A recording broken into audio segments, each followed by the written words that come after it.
This is the new BMW 7 Series and it's a technological powerhouse. That means that I don't need to use my own iPad for some tenuous gag at the beginning of this video because the car actually comes with its own personal tablet. So you can use this tablet to control various functions within the car.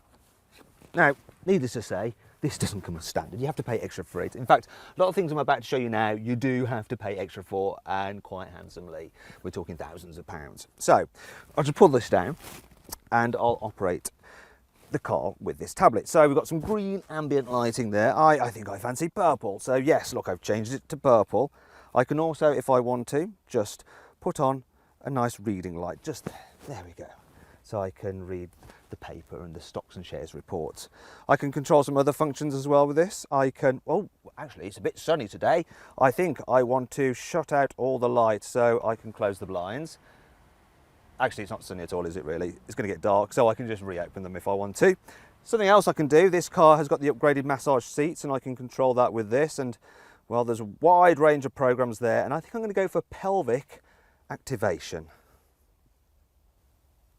Oh, well, actually better stop that and get on with the rest of the review.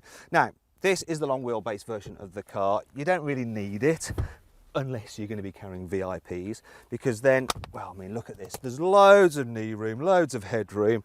Actually, I need to put this back down because I want to control the seat. I can recline this car and it feels super luxurious. If I press this button here, I can control the front passenger seat, push it all the way forward. Obviously, you're going to have your CEO sat here, aren't you? And yeah, on the whole, very comfy, long wheelbase, or even in the short wheelbase, to be fair. If you need to carry 3 abreast, it's doable. You know, a little bit cramped on headroom.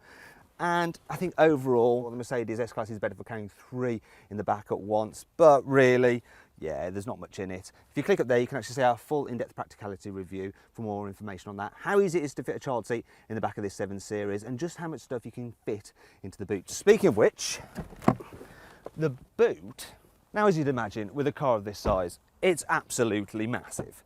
So a saloon is never as practical as a hatchback, but this one does a very good job because the opening's nice and wide, the load lip isn't very big, so it's easy to load things in and out. It's a very flat space, it goes back a long way, it's wide and square, and you can get it with a through loading hatch if you need to carry skis. And on the whole, this boot is more practical than that of its rivals. I was even able to fit a bike in there with its wheels off.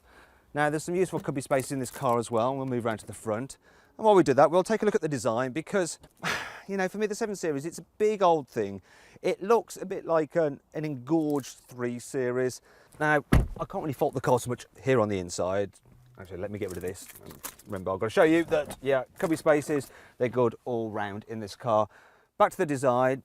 Yeah, it's nice, I like it. It seems very, very upmarket. The design's probably not quite as simplistic as the Mercedes S-Class, but I think the quality is better. I mean, I love this little screen here for your air conditioning system. In fact, as standard, the car gets full zone climate control.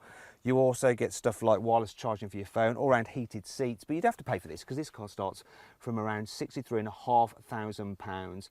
The extended wheelbase version, that's obviously more expensive, and yeah, you can go crazy with the option. You can spend like loads and loads. This thing is actually worth over £100,000, this particular car, which is just bonkers. But there is loads of tech available on it. For instance, there's a new iDrive system, and I love it. So you can control it the usual way there using this swivel wheel, or you can actually, if you want to, use it as a touch screen. So there we go, I can go through the different menus just by pressing the screen. And there's another thing I can do, I can control it with gestures. So to turn up the volume on the stereo, I can just waggle my finger around and it does that. So there we go. Now, for our full in-depth video review of that infotainment system, you need to click up there. And it's quite a long video because there's so much to tell you about the system. It's just that impressive. But is the 7 Series as impressive when you hit the road? Do you know what? It doesn't actually feel like a normal BMW to drive. It's more like a Mercedes, actually. I mean, part of the reason for that is that you get adaptive air suspension as standard, and you can put it into different modes. And I've got it in Comfort Plus, and then it has this really nice, soft, relaxing, floaty effect. Though you do feel the odd jolt through bigger bumps, and on rough surfaces, it does fidget around a bit more than the super smooth Mercedes S-Class. You can tell that they're really trying to err on the side of comfort with this car. Still, you can press a few buttons and stiffen things up, and even get a system which will read the road ahead using the sat nav and brace the suspension so your corner nice and flat. But yeah, on the whole, it does just feel a little bit different, a little bit, dare I say it, barge-like. You can also upgrade the cruise control system, so the car will pretty much drive itself, and it can steer you to keep you in lane, though you do have to put your hands back on the wheel occasionally, otherwise it gets cross. However, you won't get cross cruising in the 7 Series, as it's super relaxing and very quiet. In terms of engine, you can get 2 petrol or 2 diesel or a hybrid. The best choice for this car is the 730D. This is a 740D X-Drive with all-wheel drive and over 300 horsepower, and it'll get to 0 to 62 miles an hour in just over 5 seconds. Yeah, apparently will return around 52 miles per gallon. Looking at the trip computer, I'm returning 40. That's really impressive. And so too is this automatic gearbox. It's responsive when you want it to be, it's smooth when you want it to be, it's brilliant, and you can change gears yourself using the paddles, though I wouldn't bother. One problem I do have is visibility. Good at the front, good at the back, bit of a blind spot here, but the worst is this. If I move forward, this pillar here is really thick, so when you're pulling out at junctions and looking that way, you're constantly trying to peer around it. Now if you click up there, you can see for yourself by joining me for a 360-degree passenger eye video. There are some other annoying things about the BMW 7 Series. Here's 5. This protruding gear selector looks a little bit stupid and phallic. The gesture controls are a bit of a gimmick, and they don't work all that well, plus you look a bit of a tool driving along going like that. These carbon core badges look a little bit naff, and they're even worse when you find out that actually not that much of the car's core is carbon. The car looks so much better with silver accents rather than this black trim, especially as after watching a Motor Trend video, all I see now is a hockey stick. This digital key may seem like an Apple Watch, but oh god, the screen is really laggy.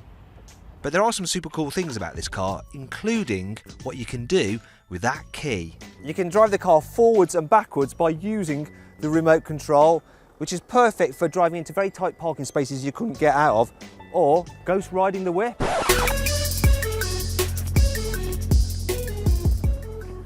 With the virtual 360-degree cameras, you can look around the car completely. It's a bit like Gran Turismo, this.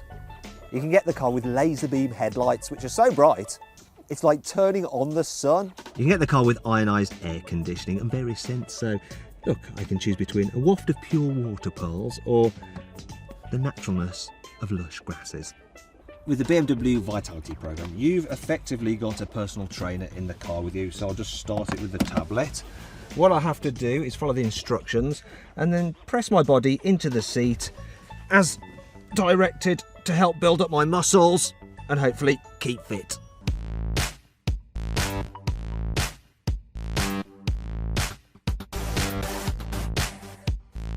So then, overall, what do I think of the BMW 7 Series? Well, its options are hideously expensive and it looks a little bit nondescript, but it's absolutely lovely on the inside and it's supremely comfy to travel in.